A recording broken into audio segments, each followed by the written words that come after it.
നമസ്കാരം. Karate ഒക്കിനോവൻ Japan പശ്ചാത്തലത്തിൽ വന്നതാണെന്ന് എല്ലാ ആളുകൾക്കും അറിയാം.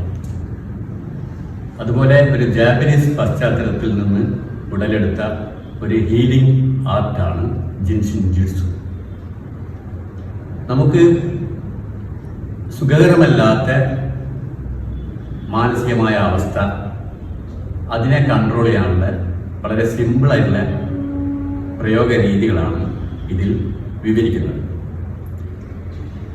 ഉദാഹരണത്തിന് നമുക്ക് ആങ്സൈറ്റി, ഉത്കണ്ഠ, വറി മുതലായ കാര്യങ്ങൾ ഉണ്ടാകുമ്പോൾ നമുക്ക് ഈ തള്ളവിരൽ നമുക്കിങ്ങനെ കുറച്ച് നേരം പിടിച്ചിരിക്കാം. റിലാക്സ് ചെയ്ത് ഒരു സ്ഥലത്ത് ഇങ്ങനെ ഹോൾഡ് ചെയ്ത് വെക്കാവുന്നതാണ്.